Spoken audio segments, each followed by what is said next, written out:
काय ज्ञान आहे ते दिलेलं आहे त्यांच्याकडे. 2-1 वर्ष ते राहिलेले आणि मग त्यानंतर गोविंद यतींनी आज्ञा केली की आता भारतभ्रमण करायला. अत्यंतिक जीवावरती आलेले आहेत.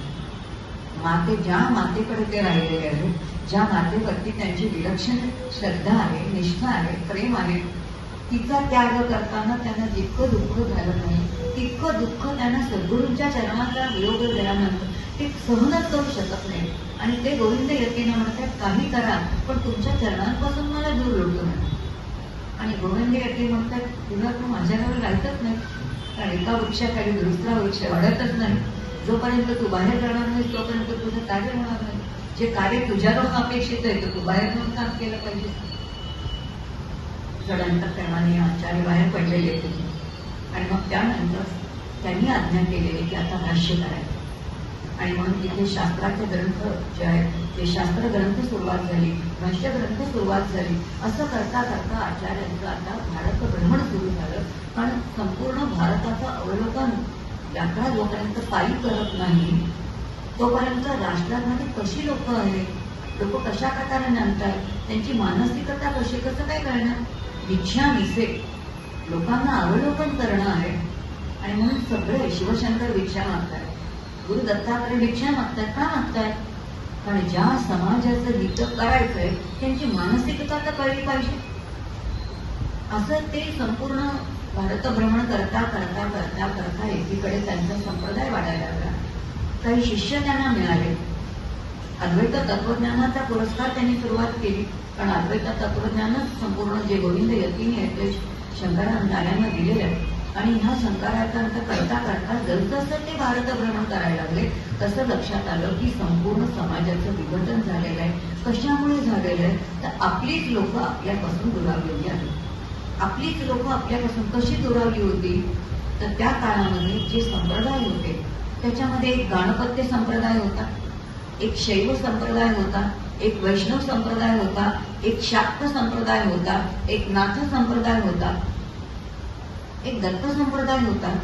याचा अर्थ हे सगळे संप्रदायांचं मूळ जे भागवतामध्ये आहे, जे अद्वैत तत्वज्ञानामध्ये आहे, ते अद्वैत तत्वज्ञानच दूर सारलं गेलं होतं. आणि हे सगळे संप्रदाय जे आहेत त्या संप्रदायाच्या भिंती इतक्या घट्ट झालेल्या होत्या की आम्ही गाणपत्य संप्रदायवाले, आम्ही या संप्रदायाचं ऐकणार नाही. शैव संप्रदाय, वैष्णव संप्रदाय सगळे वेगळे वेगळे. आता ह्याला उपाय काय? ह्याला एक काहीतरी उपाय काढणं गरजेचं होतं. आणि म्हणून आचार्यांनी पुन्हा शिवाची आराधना केलेली आहे. आणि त्या शिवाच्या आराधनेमधून त्यांच्या अंतःकरणामध्ये जे शुद्ध स्फुरण झालं आणि ते स्फुरण कोणतं होतं तर ते पंचायतन पूजा. आज ज्या आपल्या देवघरामध्ये पंचायतन पूजा आहे. आज आपल्याकडे गणपती आहे, कुलस्वामिनी आहे, बाळकृष्ण आहे, शिव आहे आणि एखाद्या संत म्हणजे खरं तर तो आदित्य म्हणजे ज्ञानाचं पूजन. हे जे पंचायतानं पूजन आहे हे पंचायतानातच पूर्ण आहे. त्या ठिकाणी आचार्यांना झाले. असं करता करता त्यांचं वय आता कुठपर्यंत होत आलं तर 14-15 वर्षाचा युवक झालेला. पुन्हा या ठिकाणी जेव्हा ते भ्रमण करत होते त्यावेळेला आता शिष्य संप्रदाय मिळाले. ते शिष्य संप्रदाय मिळाल्यानंतर वैशिष्ट्य असते की आचार्यांची विलक्षण असणारी बुद्धिमत्ता. आचार्याची जितका भक्ती त्यांच्याकडे तितकंच योग मार्गामध्ये ते श्रेष्ठ आहेत, तितकेच ज्ञान मार्गामध्ये जे ब्रह्मसत्यम जगत मिथ्या जीव ब्रह्मैव नाकार आहे सगळं सांगताय. जे जे सांख्य तत्वज्ञान आहे त्यातलं सांख्य तत्वज्ञान आहे, जे नास्तिक तत्वज्ञान आहे ज्याच्यामध्ये जैनिझम आहे, बुद्धिझम आहे किंवा चार्वाकासारखे, हे तर ते म्हणतात छोटे मल्ल. आचार्य ह्या सगळ्यांना छोटे मल्ल म्हणतात. आणि सगळ्यात मोठा मल्ल कोणता असेल तर ते म्हणतात सांख्य हा माझा खरा मल्ल आहे. कारण त्याची सगळी तत्वज्ञानातली जी अंग आहेत ना ती वेदांताला अनुकूलच आहे. ती दोन्हीची सारखीच आहे. फक्त एकच फरक आहे की जो सांख्याने प्रकृतीपासून विश्वाची निर्मिती झाली असं सांगितलंय आणि प्रकृती म्हणजे माया आहे, जिला मुळात अस्तित्वच नाही. जिला अस्तित्व नाही ती कुणाला अस्तित्व देऊ शकत नाही. हा फरक कोणता आहे तर अद्वैत तत्वज्ञान आहे. ह्याच्यासाठी आचार्यांनी संपूर्ण जे आहे तो आता भारत पिंजायला सुरुवात केली आणि आता खरं कार्य करायचं होतं. आणि त्याच वेळेला पुन्हा आचार्यांचे शिष्य मिळालेले आहेत. गंमत अशी आहे की इतका आचार्यांचा का बुद्धिमान गुरु बघितल्यानंतर शिष्याला आपल्या गुरूंच्या ज्ञानाचा अहंकार झाला. तुम्हाला कसला अहंकार होईल काही सांगता येईल. गुरूंच्या ज्ञानाचा अहंकार व्हायची काही गरज आहे, पण आचार्यांच्या शिष्याला तो झाला. आचार्य काहीच बोलले नाही. एक दिवस आचार्यांच्या पुन्हा चरित्रामध्ये इतका गोड प्रसंग आहे. आचार्य सगळ्या शिष्यांना म्हणाले, चला आपण सागरकेरी जाऊया. आणि आचार्य सगळ्यांना सागरकेरी घेऊन गेले. आपला दंड जो आहे तो त्या सागरामध्ये बुचकळला आणि असा उचलला आणि उचलल्यानंतर एकच थेंब पडला. आणि आचार्य म्हणतायत आपल्या शिष्याना, सागर इतका आहे आणि दंडातून एकच थेंब पडला. तसं माझ्याजवळ असणारं ज्ञान फक्त बिंदू इतकं आहे. ज्ञान कसं आहे तर सागरा इतकं अथांग आहे. तेव्हा मी ज्ञानी असं कधी माणूस नका. शिष्यानं कळलं की आचार्यांनी त्यांना कसं मनावरती आणलं. कुठे रागवले नाही, अंडव कांडव नाही, तुम्हाला कळत नाही असं काही नाही, काहीच नाही. अत्यंत न बोलता निर्मलम निश्चलम शांतम असं परब्रह्म ज्याचा अखंड भान आहे असे आचार्य न बोलता त्या शिष्यांना शिकवत आहेत. आणि आता शिष्यांचा गत्ता घेत घेत घेत घेत ते पुढे चालले. आणि जेव्हा पुढे चाललेले होते ते एक दिवस समोरून पुन्हा चांडाळ रूपामध्ये आणखीन एक दर्शन. आणि जेव्हा चांडाळ आला तेव्हा जे आहे स्तोत्र आता लक्षात येईल की ते मनीषा पंचका की बाजूला सरक बाजूला सरक. शिष्य म्हणतायत की आमचे गुरुदेव येत आहेत, बाजूला सारखा बाजूला सारखा. आणि चांडाळ वेशामधलं जे कोणी आहे ते म्हणते की तुमच्या गुरूंना कसला विटाळ होणार. पुन्हा हे शब्द जेव्हा आचार्यांनी ऐकले तेव्हा आचार्यांनी सगळ्या शिष्यांना बाजूला केले, आपल्या खडावा काढले आणि तिथेच रस्त्यात साष्टांग दंडवत घातलाय आणि आता दर्शन दिले. ते साक्षात महर्षी व्यासांनी दर्शन दिले. आणि आता व्यास म्हणतात की एवढे सगळं ग्रंथ निर्माण करून ठेवले. ब्रह्मसूत्रांची रचना झालेली आहे, वेदांची रचना झालेली आहे. वेदांच्या अंतिम असणारा भाग म्हणजे वेदांत उपनिषद झालेली आहे, गीता झालेली आहे. ही सगळ्याची रचना झालेली आहे, पण याचं भाष्य करण्याची आवश्यकता आहे. आणि त्यामुळे ते कार्य तुला करायचं. आणि यासाठी पुन्हा 16 वर्ष आयुष्य. आणि मग 16 ते 16 32 वर्ष आयुष्य. आणि मग त्यानंतर 16 वर्ष जे आहे ते पूर्ण भ्रमंती 3 वेळा केली बरं आचार्यांचा. म्हणजे एवढा मोठा भारत आपला जो आहे तो 3दा त्यांनी ते निवडून काढलेला आहे. मग याच्यामध्ये आचार्यांना किती शिष्य मिळाले, अतिशय काही शिष्य मिळाले. काही शिष्य असे मिळाले की जे त्यांच्या जीवावरती उठलेले. खूप विलक्षण त्यांचे चरित्र आहे. जेव्हा चरित्र वाचतो तेव्हा कळतं की काय चरित्र आहे यांचं. की आपल्याला आचार्यांच्या जे ब्रह्मसत्यम जगतमिथ्या जीवो ब्रह्मे असं तत्वज्ञान सांगणारे आचार्य. आचार्यांना काय, आचार्यांनी मायावाद स्वीकारला. आचार्यांच्या समोर सगळं तत्वज्ञान आहे, पण आचार्य म्हणतात की संन्यासी लोक कोणत्या तत्वज्ञानामध्ये जीवन जगू शकतात. जे संन्यासी आहेत, जे ब्रह्मचारी आहेत, जे नैष्ठिक ब्रह्मचारी आहेत, ज्या ब्रह्मचारिणी आहेत, ज्यांनी विवाह केलेला नाही अशा ज्या ब्रह्मवादिनी आहेत, हे सगळे अजातवादामध्ये जीवन जगू शकतात. अजातवाद याचा अर्थ मांडव्य कारिकेमध्ये असणारं जे काही तत्वज्ञान आहे, अलाप शांती प्रकरण.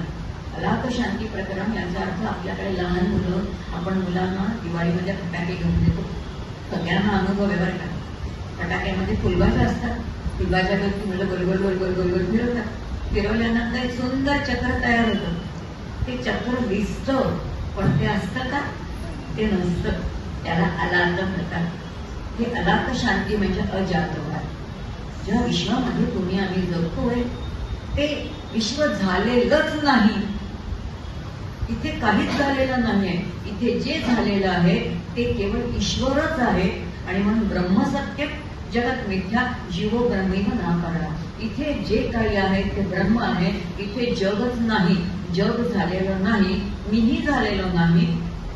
त्या ईश्वराने माझ्या शरीराच्या उपाधीच्या रूपाने एक आकार धारण केलेला. हे तत्वज्ञान तुम्हाला आम्हाला झेपेल का? विश्व झालेलंच नाही. अहो रोज नवऱ्याशी भांडते, पोरांची वादावादी करते, नातवंडांना ओरडते आणि जग झालं नाही चालेल काय? नाही शक्य, शक्य नाही. अजातवादामध्ये प्रापंचिकांना जगता येणार नाही. संन्यस्त जे लोक आहेत ते जगू शकतात. मग जे प्रापंचिक आहेत त्यांच्या आनंदाची सोय काय? जोपर्यंत तत्वज्ञान कशासाठी आहे, तर तत्वज्ञान आनंदासाठी आहे. जोपर्यंत आनंदाची मीमांसा केली जात नाही तोपर्यंत जीवाला स्वतःचं स्वरूप समजत नाही. आणि मग प्रापंचिकांना स्वतःच्या स्वरूपाची अंदाज यावा म्हणून आचार्यांनी एक वेगळं तत्वज्ञान मांडलं आणि तो मायावाद आहे. आणि तो मायावाद म्हणजे मग आता काय आहे तर हे जग रज्जूवरती दिसणाऱ्या सर्पाप्रमाणे आहे. रज्जूवरती सर्प केव्हा दिसतो? अंधुक प्रकाश असेल तर, बरोबर नाही? पूर्ण प्रकाश असेल तर नाही दिसणार. अंधारा जवळ असेल तरच दिसेल. आणि अज्ञान आहे म्हणजे भीती आहे, स्वतःच्या जीवाची भीती आहे. म्हणून अंधुक प्रकाशामध्ये आपल्याला रज्जूवरती सर्प दिसतो आणि ज्या वेळेला प्रकाश येतो त्यावेळेला रज्जू सर्प निवृत्त होतो आणि खरा रज्जू दिसतो. जेव्हा रज्जू दिसतो तेव्हा अधिष्ठानावरती जे काही वेगळं दिसतं त्याला अध्यस्त म्हणतात आणि अध्यास होतो म्हणून अध्यस्त दिसतं. पण एकदा अध्यस्थाचं स्वरूप कळलं की अधिष्ठान निवृत्त होतं आणि अधिष्ठान निवृत्त झालं की जीवाच्या आनंदाची सोय होऊनच जात.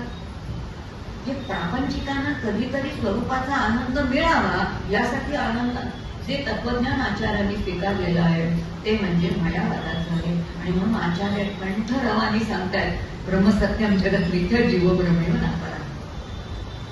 असे असणारे ते आचार्य, त्यांना व्यासांचं दर्शन झालंय आणि मग आयुष्य मिळालं.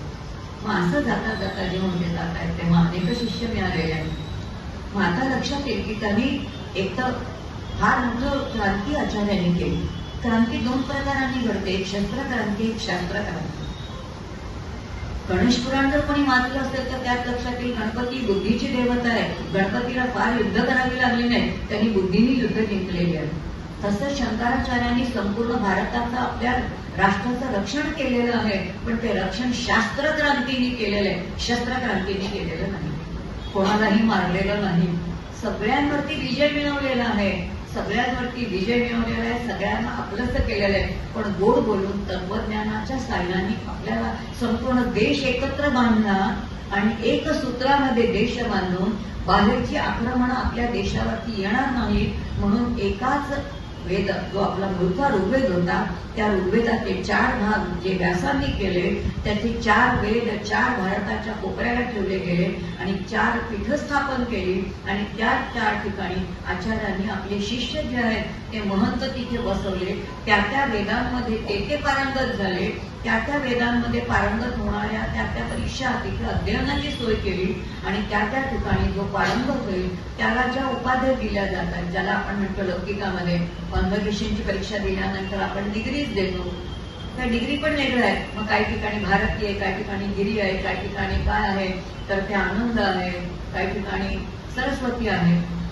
ह्या ज्या डिग्रीज आहेत म्हणजे त्या जे वेद आपले 4 आहेत, 4 वेदांच्या अध्ययनानुसार त्या उपाध्या कशा आहेत या सगळ्यात आणि त्या 4 पीठ आणि त्या उपाध्या, त्यांच्या नद्या, त्यांचे महंत, हा एक सगळाच अभ्यासाचा वेगळा विषय. आचार्यांच्या ह्याच्यामध्ये खूप कठीण आहे त्यावेळेला सगळं.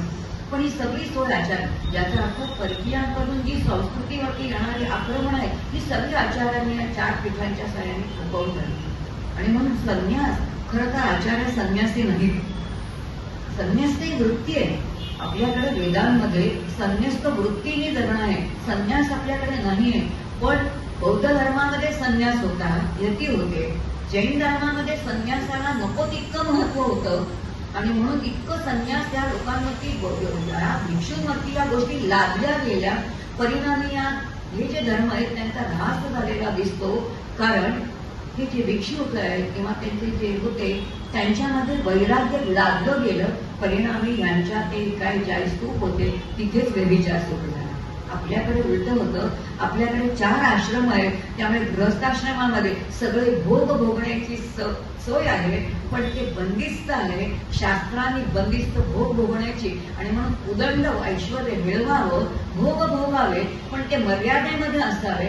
हे जे आपलं तत्वज्ञान आहे. आणि म्हणून आचार्यांच्या जीवनात एक सूत्र आहे, हे सूत्र इतकं सुंदर आहे की असं म्हणतात मानवी शरीराची जो विकास आहे तो अतिशय सुबद्ध, ज्याला आपण म्हणतो ना अत्यंत, ज्याला आपण कसा म्हणतो की शरीराचा उजवा भाग आणि डावा भाग, आचार्य त्याला दृष्टांत देतात शरीराचा उजवा भाग आणि डावा भाग. त्याच म्हणतात शरीराचा उजवा भाग वाढला तर शरीर बेडग दिसणार आहे, डावा भाग फक्त वाढला आणि उजवा भाग राहिला तर तेही बेडग दिसणार आहे. म्हणून शरीराचा दोन्ही भाग जो आहे तो समान वाढला पाहिजे तर शरीर अत्यंत सुडोल दिसेल, सुंदर दिसेल, व्यवस्थित दिसेल. अगदी तसंच आहे. ते म्हणतात लौकिक आणि